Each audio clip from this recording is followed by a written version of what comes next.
राजा दशरथ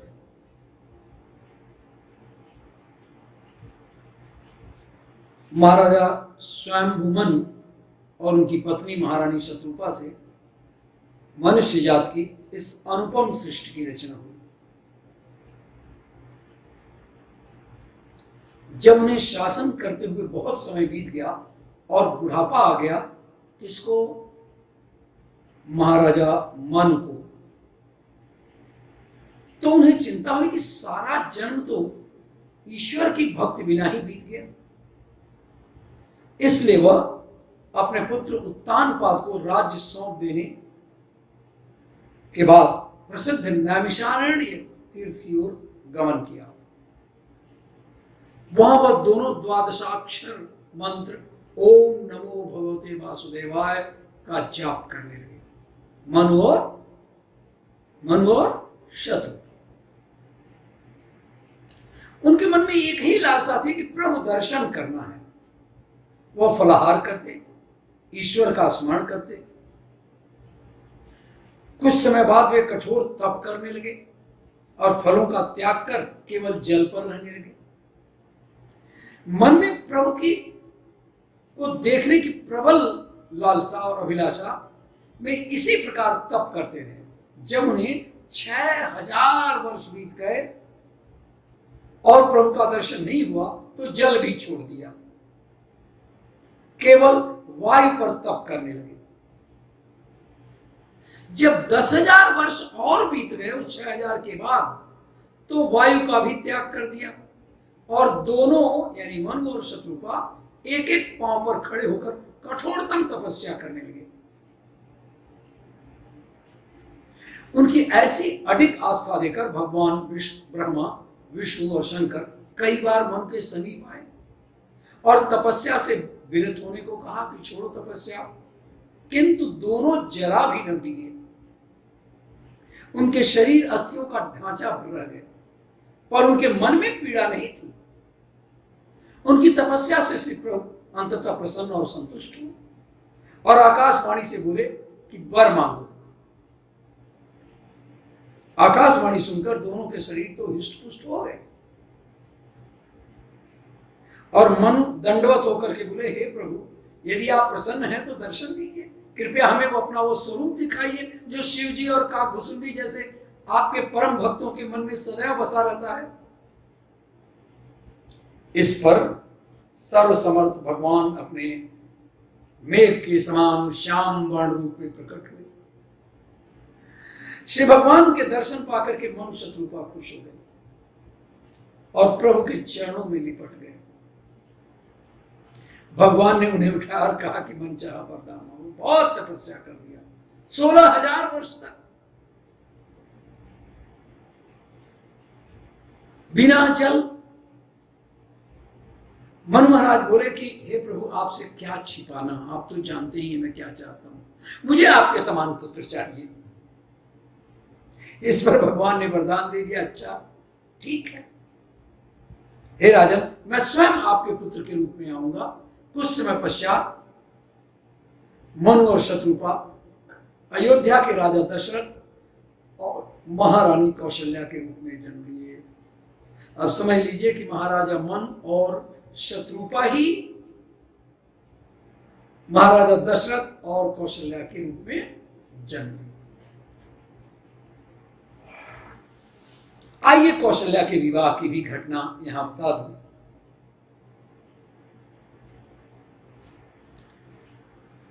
राजा दशरथ विशाल सेना रखकर धर्म तथा न्याय पूर्वक शासन करते थे और उसे उनके अयोध्या के पास ही कौशल देश की कौशलपुरी में कौशल नाम का एक बड़ा पुण्यात्मा राजा राज्य करते थे। उनकी विवाह के योग्य एक सुंदरी कौशल्या नाम की पुत्री थी। उसका उसके पिता कौशल ने दशरथ के साथ विवाह निश्चित किया, लेकिन इतना आसान नहीं था विवाह हो जाना। और बाद में विवाह के दिन का निश्चय करके उन्होंने लग्न के निमित्त राजा दशरथ को बुलाने के लिए दूतों को भेजा।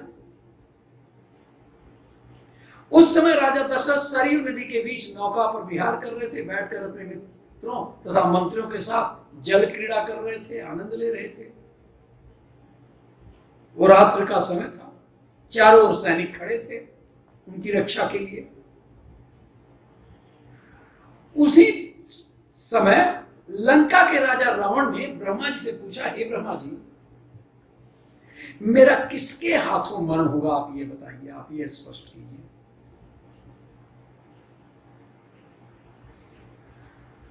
ब्रह्मा ने कहा कि दशरथ की स्त्री कौशल्या के साक्षात भगवान राम आदि 4 पुत्रों के रूप में उत्पन्न होंगे, उनमें से राम तुमको मारेंगे। आप ब्रह्मा जी के बारे में जानिए कि क्यों इस तरह से रावण बड़े खुल करके बात करता था। रावण उसके ग्रेट ग्रैंडफादर थे, परदादा थे। कर आइए इधर बात करते हैं। तो कुशल ब्राह्मणों से पूछकर राजा दशरथ के लग्न का आज से 5वां दिन निश्चित किया है, ब्रह्मा ने बताया।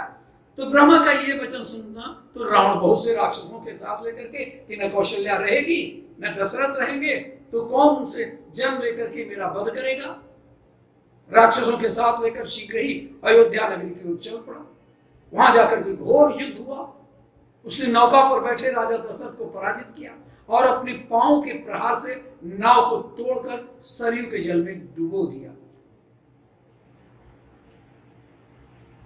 सब तो जल में डूबकर मर गए, लेकिन ईश्वरी विधाता की बात थी। राजा दशरथ और उनके मंत्री सुमंत्र ईश्वर की इच्छा से नाव के टुकड़ों पर बैठकर धीरे धीरे जल प्रवाह के सहारे गंगा, उसी नाव का एक लकड़ी का टुकड़ा था, उस पर वो लोग बैठ गए और गंगा नदी में जा पहुंचे। सरयू नदी से कहा, गंगा नदी में, और फिर वहां से बहते हुए वे दोनों समुद्र में जा मिले।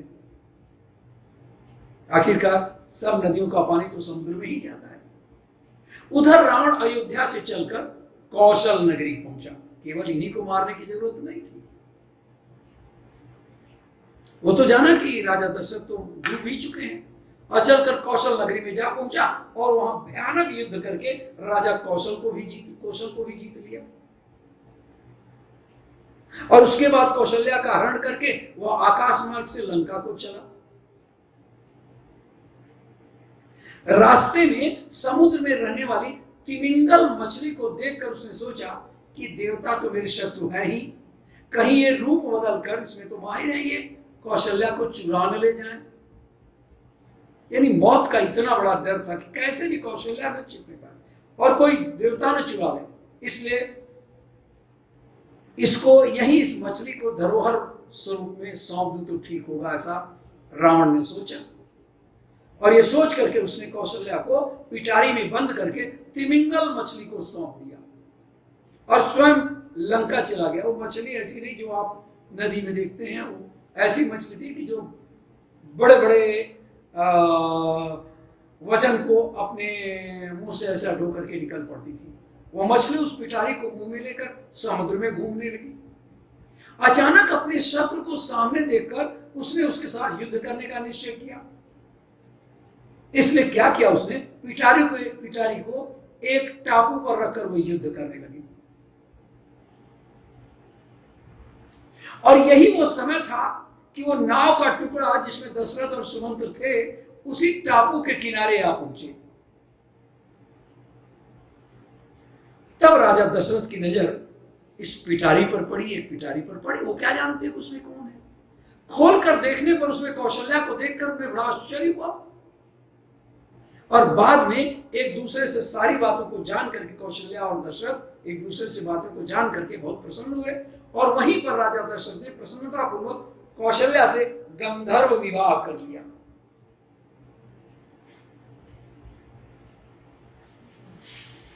पश्चात उसके बाद से राजा कौशल्या तथा मंत्री तीनों फिर से पिटारी में घुस गए और ऊपर का, कितना बड़ा पिटारी रहा होगा, और ऊपर का ढकना बंद कर दिया। और उधर मछली ने भी, तिमिंगल मछली ने भी शत्रु को जीतकर उस पिटारी को फिर अपने मुख में रख लिया। अब आइए जरा इधर देखते हैं। लंका में रावण सुखपूर्वक सभी के बीच में बैठा और ब्रह्मा जी को बुलाकर हंसते हुए बोला, हे भगवान, मैंने तो आपके वचन को भी झूठा कर डाला। दशरथ को जल में डुबोकर कौशल्या को छिपा दिया रावण के इस वचन को सुनकर ब्रह्मा जी ने स्पष्ट शब्द में कहा, अरे क्या कह रहे हो, क्या बोल रहे हो तुम? राजा दशरथ का विवाह हो गया। रावण ब्रह्मा के वचन को असत्य प्रमाणित करने के लिए दूतों द्वारा कहा, बुलाओ भाई उस मछली को, तिमिंगल मछली को, और उसे पिटारी ले मंगवाओ, और यूं ही खोलकर ब्रह्मा जी को दिखाना चाहा। ज्यों ही उसने सुमंत्र के साथ दशरथ और कौशल्या को देखा, पहले तो बहुत आश्चर्यचकित हुआ, फिर तो क्रुद्ध होकर के उन्हें मारने के लिए उसने तलवार निकाली। तब ब्रह्मा जी ने रावण को रोक करके कहा, अरे दशानन, इस समय ऐसा साहस मत कर। तूने तो केवल कौशल्या को इस पिटारी में रखा था ना, किंतु यह 1 से 3 हो गए, वैसे ही यह इन तीनों से करोड़ों हो जाएंगे, और राम भी जन्म लेंगे, और तू मारा भी जाएगा। इसलिए तू ऐसा साहस मत कर, जो होनी होगी वो होगी, अभी तू कुछ मत कर, और इन तीनों को दूत द्वारा इनके स्थान को भिजवा कर खुश हो जाए। मेरी बात कभी झूठी नहीं होगी। इसे रावण तो पहले ही पता चल गया था कि यही मारेंगे दशरथ के पुत्र। इसे सुनकर रावण कुछ डर गया, और ब्रह्मा जी की बात को सच्ची मानकर उन्हें अयोध्या भिजवा दिया पिटारी में डाल के। राजा दशरथ को कौशल्या के साथ सकुशल आए देखकर वो तो जान चुके थे अयोध्यावासी, और उधर कौशल के निवासी भी, कौशल राजा भी जान चुके थे ये लोग सब मर गए रावण के द्वारा। लेकिन जब इनको आया देखकर अयोध्यावासियों तथा कौशल के राजा आदि को बड़ी प्रसन्नता हुई और आश्चर्य हुआ। बाद में कौशल अधिपति ने समारोह के साथ फिर से विवाह करके कौशल्या तथा अपने दामाद राजा दशरथ को अपना संपूर्ण राज्य दे दिया। उसके बाद राजा दशरथ ने मगध देश की राजा की कन्या सुमित्रा से विवाह किया और अपनी दूसरी प्राणप्रिय स्त्री बनाई, और इसके बाद कैकेयी देश के राजा की कन्या अत्यंत सुंदरी कैकेयी को ब्याह कर तीसरी पत्नी बनाई। और इस प्रकार आनंद पूर्वक राजा दशरथ भोग और ऐश्वर्य आदि के द्वारा पृथ्वी पर शासन करते करते वृद्ध हो गए और कोई संतान नहीं। रामायण और रामचरितमानस हमारे पवित्र ग्रंथ हैं। तुलसीदास जी ने श्री राम को ईश्वर मानकर रामचरितमानस की रचना की है, किंतु आदि कवि वाल्मीकि ने अपने रामायण में श्री राम को मनुष्य ही माना है।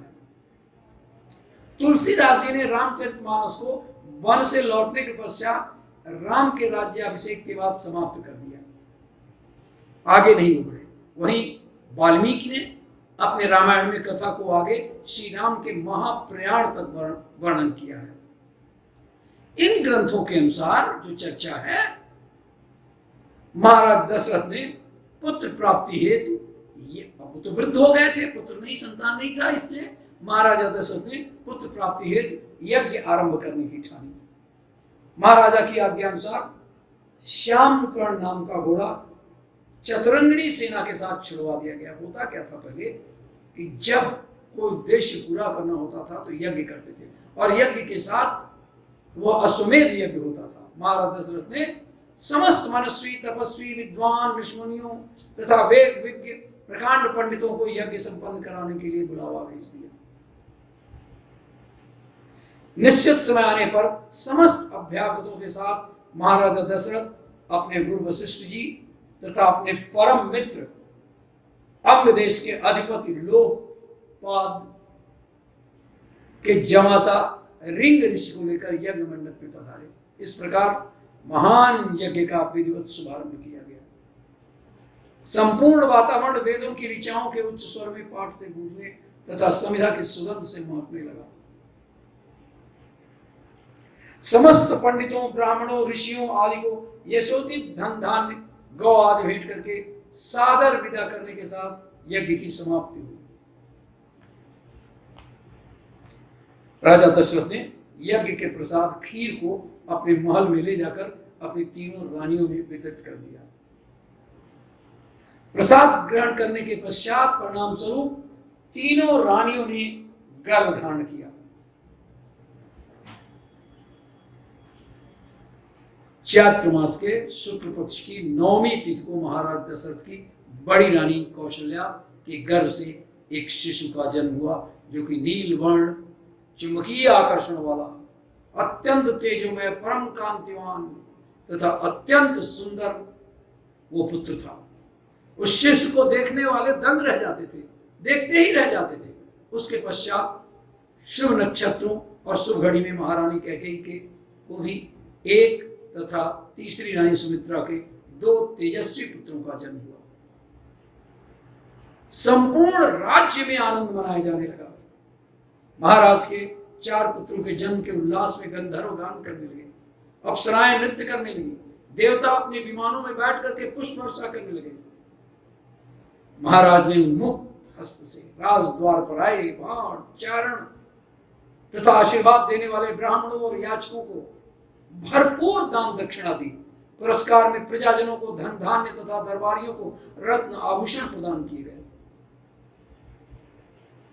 4 पुत्रों का नामकरण संस्कार महर्षि वशिष्ठ के द्वारा किया गया और उनके नाम रामचंद्र, भरत, लक्ष्मण और शत्रुघ्न रखे गए। राजा दशरथ का सौभाग्य निरंतर बढ़ता ही गया। राजा दशरथ को श्री राम के प्रति उनकी आसक्ति की कोई सीमा नहीं थी। उनसे कुछ क्षणों के लिए भी अलग होने की कल्पना उन्हें असह्य थी। यद्यपि वे उदार थे, किंतु श्री राम के नाम पर वह अत्यंत अनुदार थे।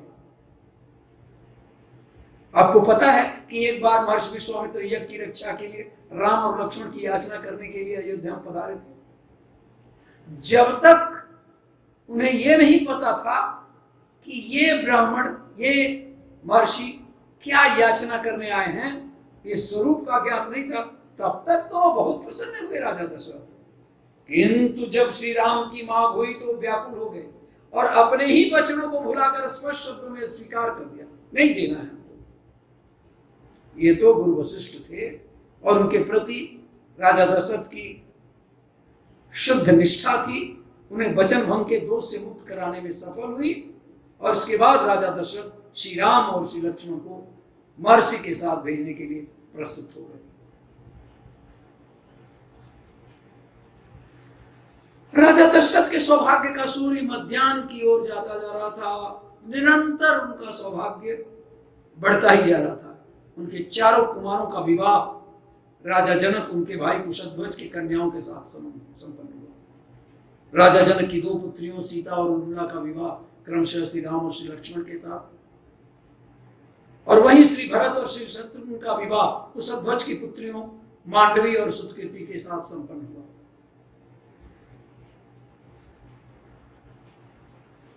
आपको बताऊं, एक समय देवताओं और दानवों में बड़ा भारी युद्ध प्रारंभ हो गया। उस युद्ध में आकाशवाणी हुई कि जिसके पक्ष में राजा दशरथ होंगे, जीत उसी पक्ष की होगी। यह सुनकर पवन देव ने शीघ्र जाकर राजा दशरथ से युद्ध में शामिल होने की गुहार की, प्रार्थना की, और राजा दशरथ वहां जाकर दानों से घोर युद्ध करने लगे। उस भयानक संग्राम के समय राजा के रथ का धूरा टूट गया। जो पहिया घूमता है उसके में धूरा रहता है, कील रहती है, और राजा को पता भी नहीं लगा। राजा के पास बैठी सुंदरी कैकेयी संग्राम को देख रही थी, इसलिए देख रही थी कि कैकेयी खुद भी युद्ध में निष्णात थी। नहीं तो यह आरोप न लग जाए कि क्यों ले गए थे कैकेयी को। कैकेयी युद्ध कला में बहुत ही प्रवीण थी, और जब उसकी दृष्टि अचानक अपने रथ का धुरा टूटते देख लिया, तत्काल उसने अपने बाएं हाथ की उंगली को धुरे की जगह लगा दिया, वरना वो तो वहीं मर जाते। दैत्यों को जीतने के बाद राजा दशरथ ने कैकेयी के इस साहसपूर्ण कार्य के लिए 2 वर मांगने के लिए कहा। तब कैकेयी ने कहा, जब मैं मांगू तब आप ये 2 वर मुझे दे दीजिएगा, और बहुत अच्छा करके राजा कैकेयी के साथ अयोध्या लौट आए।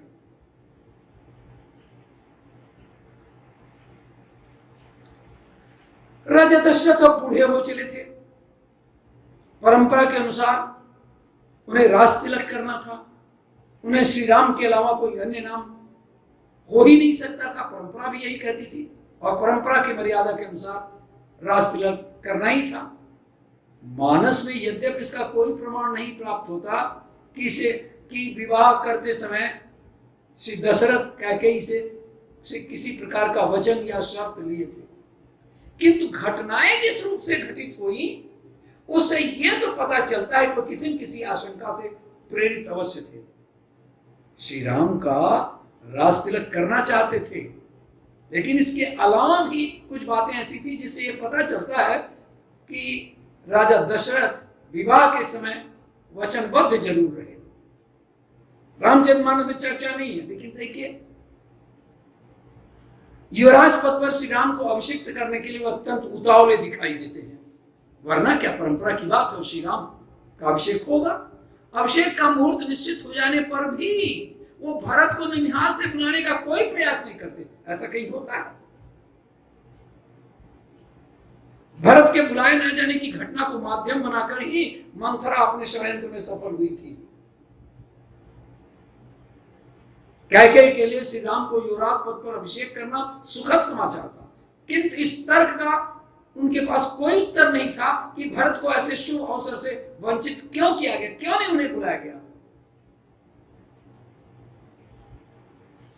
राजा दशरथ राज तिलक की पूर्व संध्या को कैकेयी के महल में बिताने का निर्णय करते जाते ही थे, लेकिन उन्होंने कहा कि सबसे अंत में कैकेयी को बताऊंगा, क्योंकि उनको जाना ही था।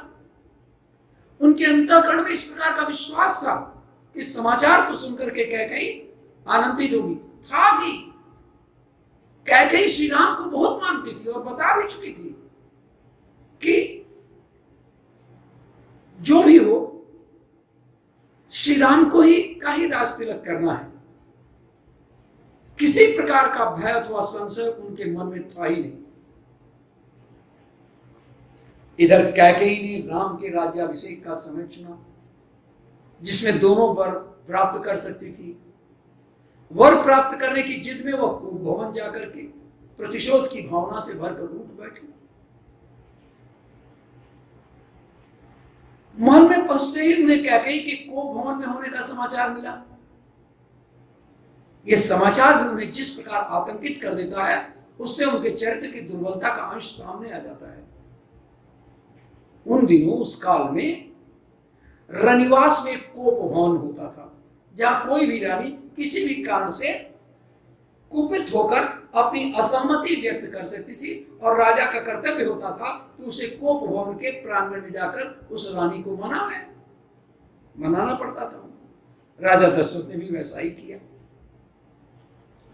राजा दशरथ की 3 रानियों में से कैकेयी उनकी सबसे प्रिय रानी थी। शुरू में तो कैकेयी के चरित्र में ममतामयी माता के गुण दृष्टिगोचर होते थे।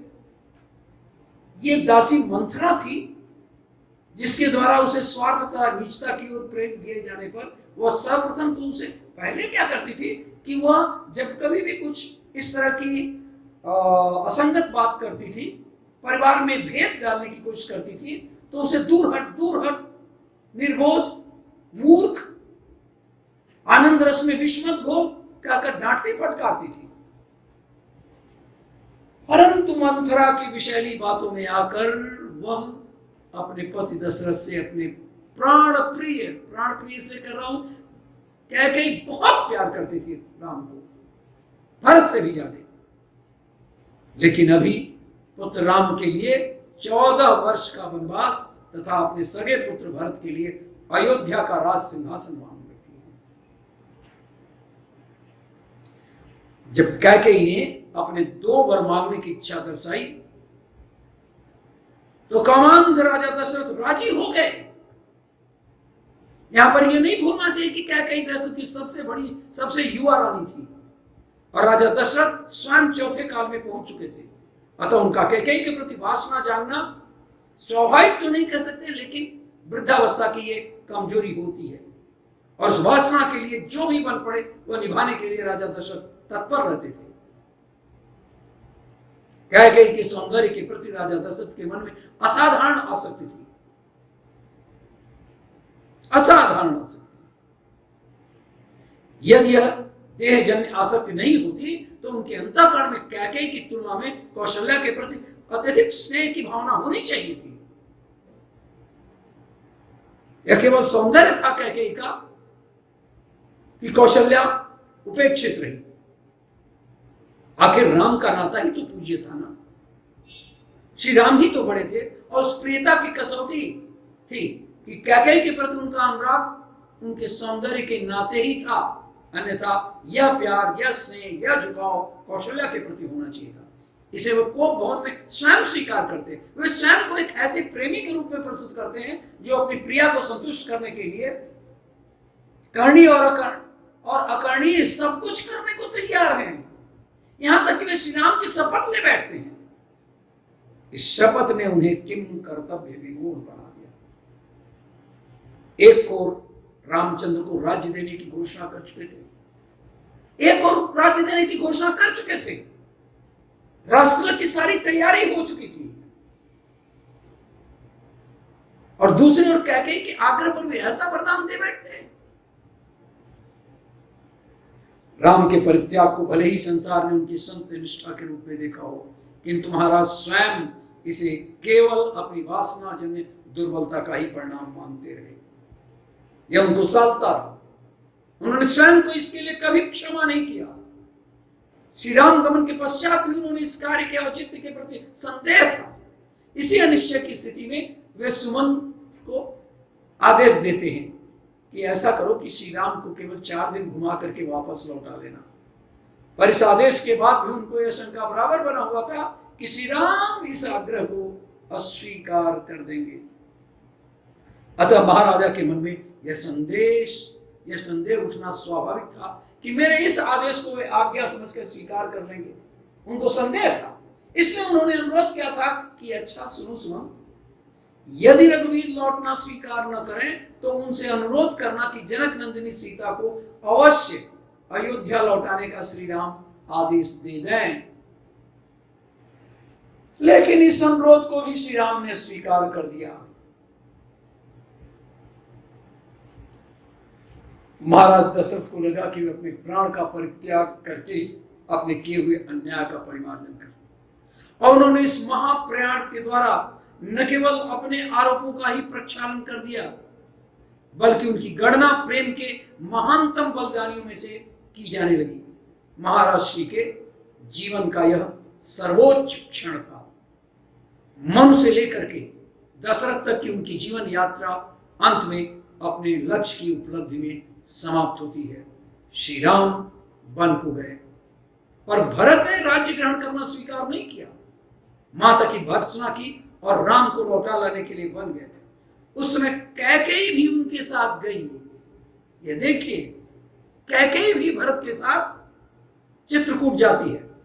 कैकेयी का चरित्र समस्त संसार में माता के रूप में कम, अपितु निर्दयी निष्ठुर विमाता के रूप में विख्यात रहा है। यह चिरकाल तक अपने अविवेकी कृत्य के कारण घृणा का पात्र बनती रही। आज भी भारतीय समाज में कोई भी अपनी पुत्री का नाम कैकेयी नहीं रखता। वो उसके प्रति घृणा और उपेक्षा का ही प्रतीक है।